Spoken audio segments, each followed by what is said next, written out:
अयोध्या। हरियाणा जुलाना विधानसभा से बिसेन फोगाट के खिलाफ चुनाव लड़े योगेश कुमार जी पहुंचे अयोध्या।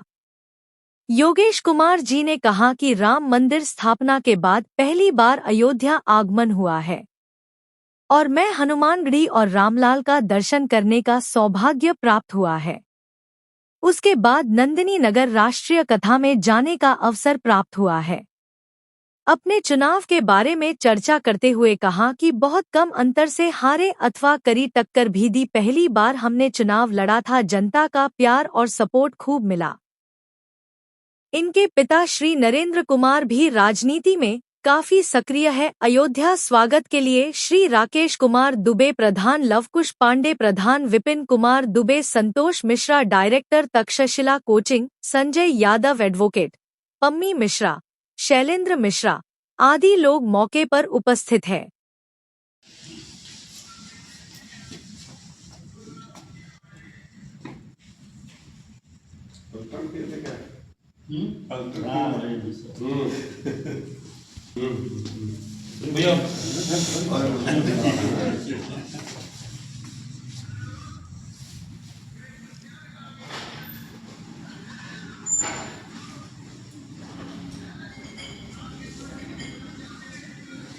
क्या पाएंगे थोड़ा?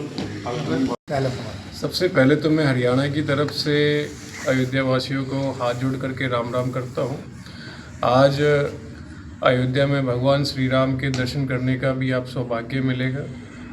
22 जनवरी 2024 को जब रामलला की यहाँ प्राण प्रतिष्ठा हुई, उसके बाद में मेरा यहाँ पहली बार आगमन है। और जिस तरीके से यहाँ अयोध्या के निवासियों ने, मेरे अंकल और भाजपा के कार्यकर्ताओं ने, सभी ने जो स्वागत किया, मैं सभी का मैं हार्दिक अभिनंदन करता हूं, धन्यवाद व्यक्त करता हूं। और इसके बाद में पूर्व में रहे सांसद ब्रजभूषण शरण जी के द्वारा कराई जा रही राष्ट्रीय कथा के अंदर संत सदगुरु श्री रीतीश्वर जी के मुखारबिंद से जो कथा चली, उनके सुनने का सौभाग्य भी मिलेगा। और यहाँ के लोगों से मिलना जुलना के साथ साथ में हमारे हरियाणा से भी जो भी लोग आए हुए हैं, सभी से मिलना जुलना भी होगा। इसके साथ साथ मैं सभी को नव वर्ष की हार्दिक शुभकामना भी देता हूं, हार्दिक बधाई भी देता हूं और भगवान से प्रार्थना भी करता हूं कि सभी के लिए मंगलमय हो और सभी का दिन शुभ भी रहे। सर, दिनेश फोगाट क्या वजह रही होगी हरियाणा चुनाव को लेकर? हरियाणा चुनाव की अगर मैं बात करूँ, एक जो उनका नैरेटिव सेट था कि कांग्रेस आएगी। हमारे हरियाणा के यशस्वी मुख्यमंत्री नायब सिंह सैनी की जो मुस्कुराहट है, जो उनके काम करने की जो छवि है, जो कांग्रेस वाले जो एक माहौल बना करके चले हुए थे, एक जो प्रोपेगेंडा उन्होंने रचा था, उनके सपने सारे के सारे धूमिल कर दिए।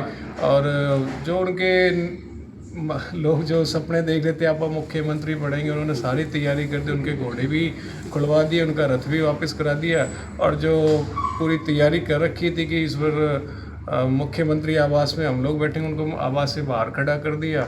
और रही बात है कि मेरे वाले इलेक्शन को लेकर के मेरे लिए तो फर्स्ट टाइम एक्सपीरियंस रहा है और बहुत ही कम मात्रा में कुछ ही वोटों से वहाँ पर रह गए थे। लेकिन मुझे जुलाना विधानसभा के लोगों ने भरपूर्वक प्यार दिया है और मुझे मात्र जो भी 13-14 दिन विनेश फोगाट के अगेंस्ट लड़ने को जो मुझे मिले, एक नई विधानसभा मुझे मिली।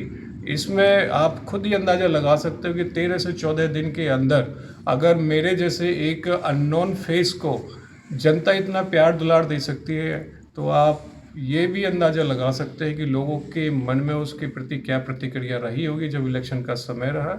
और मैं तो बहुत ही सौभाग्यशाली हूँ कि 13-14 दिन के अंदर लगभग 60,000 वोट मुझे दी और फासला लगभग 5,000 वोटों का जो रह गया था, अगर थोड़ा सा समय मुझे मिल जाता और थोड़ी बहुत प्लानिंग मैं अपनी तरफ से कर पाता, अगर समय मुझे मिल जाता तो रिजल्ट दूसरी तरफ होता। ब्रजभूषण सिंह की जीत को कैसे देखते हैं आप?